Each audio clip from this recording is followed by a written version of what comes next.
Alright, welcome back to the finished apartment. Now, we've finished all the works that were required in the flat, and I'll walk you through it a little bit. You can see what we've done. So straight away you come in, you see the new flooring. We took off all the old carpet and put down good quality flooring, which is going to last a long time hopefully. We'll start off with this bedroom. Here we've kept the original storages.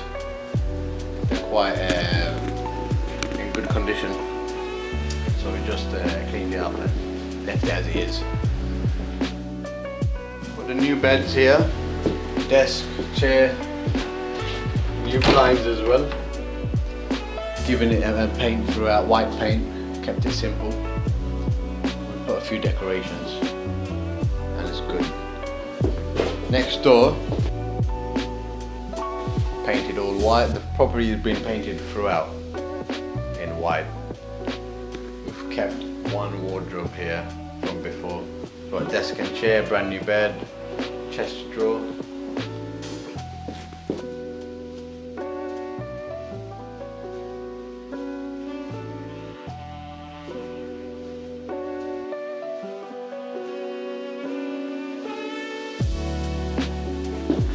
Now in the corridor, you can see it's all white throughout. We'll put a few mirrors here, a few frames, make it stand out. So look at the bathroom. The bathroom's been newly refurbished. Didn't have to completely refurbish it. We've kept the tiles as it were. We're putting the new bathtub with the bath panel, new shower glass, new shower, brand new toilet, which is a new toilet, new box behind it. There was a leak before, which we've fixed. New flooring, painted throughout. You can see here the new railing, towel rail, and a brand new fan at the top to make sure there's no condensation. Then we've got the kitchen. Kitchen didn't really need too much work. Just new flooring and painting was done here. And we've got the appliances coming very soon, the fridge, freezer, washing machine.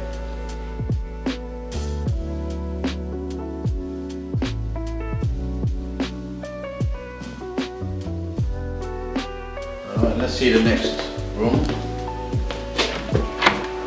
This is the smallest room in the apartment. Still good enough space for a single person. It's got a desk and chair, it's got wardrobe, chest drawer, bit of storage on the top there. So we've got the brand new bed here as well, single bed. And now the final room.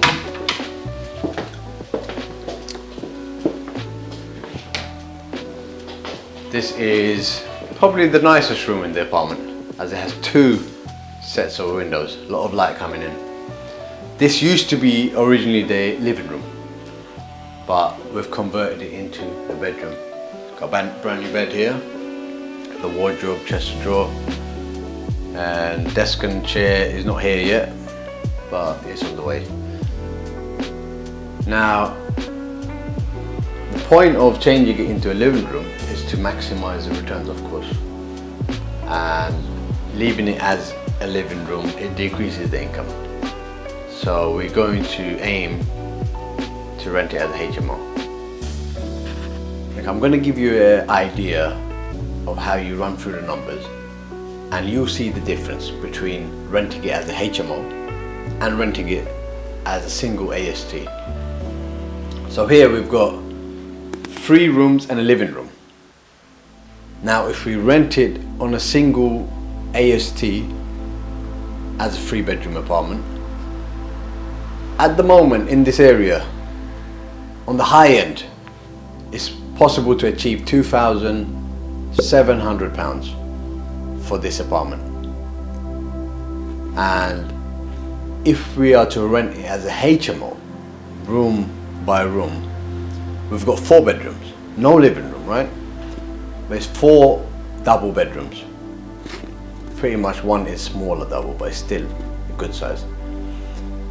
By the calculations, the bigger rooms plus the two smaller ones in total will achieve £3,600.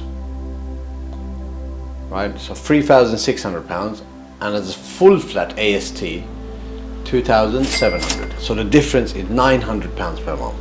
It's quite a substantial difference in the profit. However, as a flat share, as a HMO, we need to cover the bills, most of the bills. So we'll be forecasting about £400 for bills. So from the £900, £400 goes on expenses, we've got £500 left. The difference between renting it as a full flat or a HMO. £500, that's £6,000 per year. That is quite a big difference. So there's the pros to renting it as a flat share. Of course, you've got your cons as well. You've got 4 different set of tenants in here, 4 different people with problems, 4 different people calling you up to fix their issues. However, if you want to make the increase in your profits, if you want to get the higher yield, you need to put the work in. So if you work it out, £6,000 per year difference over 10-year period, the £60,000 difference in your property bringing in. So the yield, of course, will be major difference. Now, if you rented it out, let's say this property is worth 370,000.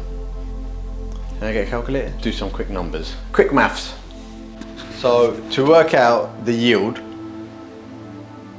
for example, this property is worth £400,000, right? Now, if we rent it as a full flat on an AST, giving the whole apartment to one tenant or family or group of tenants, but they are under one AST, they are responsible for the bills, they're responsible for everything, but they are paying less rent. So they're paying, let's say, £2,600 per month. £2,600 per month, and the flat is worth £400,000. That's about 7.8% yield, which is not bad considering we're in London. And London is famous for the yield being low. However, there is ways to increase your yield.